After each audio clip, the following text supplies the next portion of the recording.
Hi everyone, this is Chris from For Aeons, and you're watching Antichrist magazine.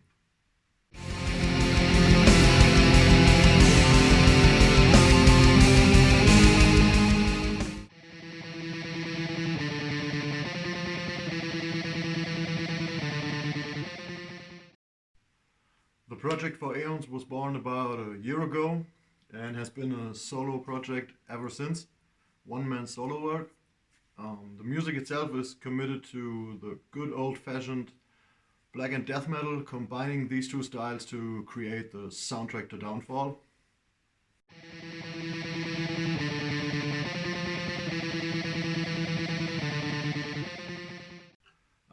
Yeah, there you got me.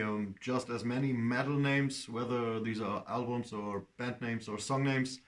It's also from an H.P. Lovecraft work. It's a derivation from Out of the Aeons. He wrote about 85 years ago together with Hazel Heald. And for me, it stands for the fact that since mankind developed some kind of social life, I don't know, about 200,000 years ago probably, it always tended to enslave itself to religions, ideologies, or cults, and probably will do so for the remainder of its existence. What can be 100 years, 200 years, I don't think there's much more left. And as a result of this, mankind has always been and probably will ever be stuck in such a strange game of tormenting and suffering.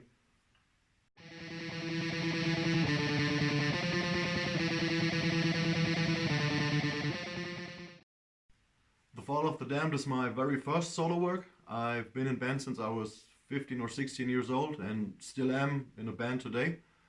But with this project, I took the chance or took the opportunity to create music exactly the way I want it to sound and write lyrics exactly the way I want them to be written.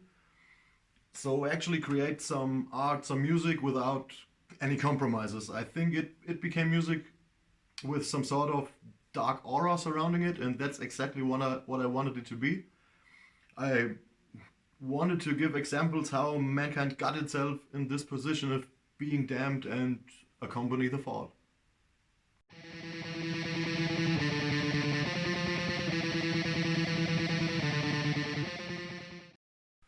Most of the lyrics on Fall of the Damned reflect exactly this aforementioned game. Some describe the tormentor, some are written from the sufferer's perspective. The style of writing itself is more storytelling from a neutral point of view, but I have to confess this isn't possible in every case because sometimes you tend to sympathize or oppose with the described actions. I think the intro, The Second Death, gives a short metaphorical description from the Bible for the lyrics following concerning this cult following and ideological blindness and what this shit led to in the last 100 years and will lead to in maybe the next few days. I think the Bible quote fits very good in this whole concept because for me the Bible, besides Talmud and Quran, are presumably the strongest tools ever created to control the masses.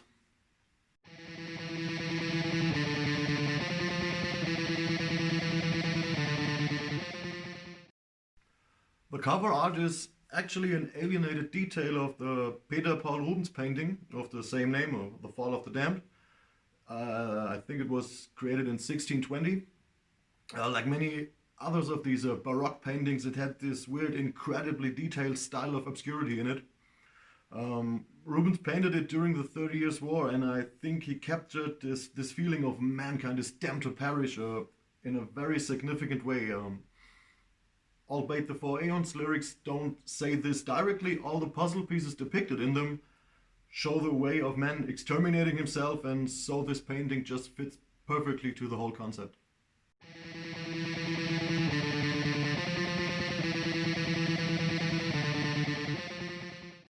The cooperation with Narcoleptica Productions was more or less a serendipity for Aeons. I recorded the songs, put them online on YouTube, created a band page on lousy Facebook, and after several of these usual inquiries saying, give us $1,000 and we will put your band name on the last page of our issue, there was this mail from Andre from Narcoleptica Records. I've read the label name and it spans again and again over several years now, and wasn't really believing he wanted to publish my work. But after some mails back and forth with Andre, I really got the feeling he wanted to do that. And so we had some small business talk and came to an agreement. And that's the point. Here we stand. For Aeons got a physical release. Narcoleptica has a band more in its roster. And I truly, truly, truly have to thank Andre for all the effort he puts in his small label. He's a great worker. He's a great guy. Hats off.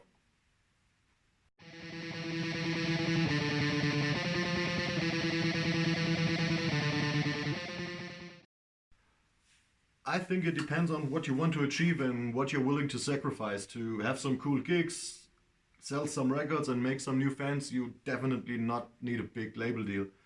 You can get all this, I think, by good quality and persistence. To become rich and famous, you'll surely need a big deal. But from my point of view, this is too much selling your soul. I could never work and create music with someone on my back telling me what it has to sound like or what has to be in it. But don't get me wrong. I'd love to play in front of a 15,000 people too and make $1 million a year.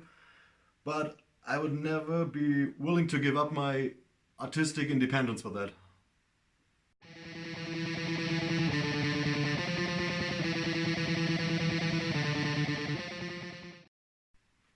Yes, there are plans to complete a lineup to play live, but nothing concrete at the moment.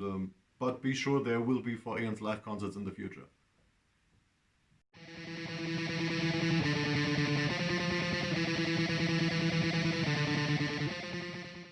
Yeah, actually, all the music I listen to stopped evolving in the mid 90s. That means most of the newer genres are not really my business. But there are tons of new bands that transport these vibes from back then to today, and leave their own mark on the music, such as Magra from Poland, or Uada, what concerns black metal, or let's say Skeletal Remains or Gruesome in death metal. And after all, you can say, yes, there is new music that impresses me.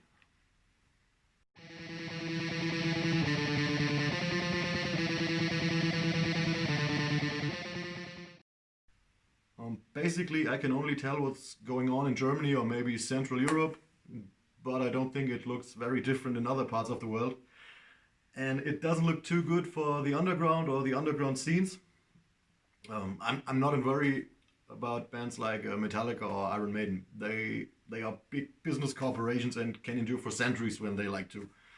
I'm more concerned about every band, let's say, smaller than Cannibal Corpse, for example. The same problem is with venues. Madison Square Garden in New York City will probably be there forever. But the small, amiable, dirty 100 people club in my hometown will probably not survive this winter. It's a downward spiral for every participant. Venues aren't allowed to open to cover their expenses. Bands can't play to do the same and get some new supporters. And in the end, I think politics has to prove that it's not despising arts and culture and do something against it. Or the only concerts we'll be able to go to in the future are these $300 high society events because supply and demand will do its work.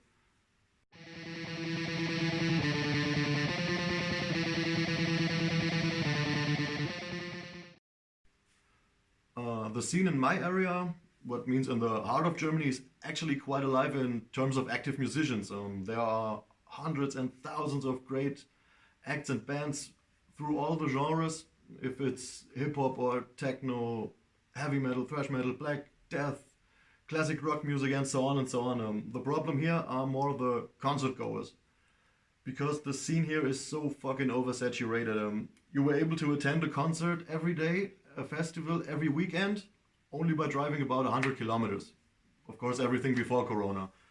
On one hand, it's of course a luxury problem that you can choose what you want to see and what you spend your money on. But on the other hand, all the different events steal their audience from one another. And as a matter of course, it's a privilege to have such a widespread offer, but a little more concentration would probably help the whole scene here.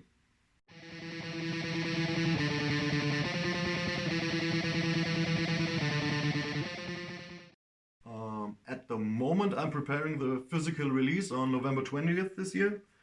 Simultaneously, I collect ideas and inspirations to create new songs out of them.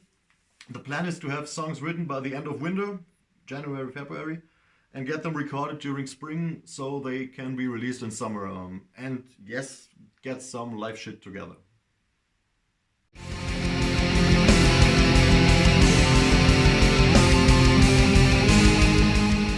Yeah, I think that's it.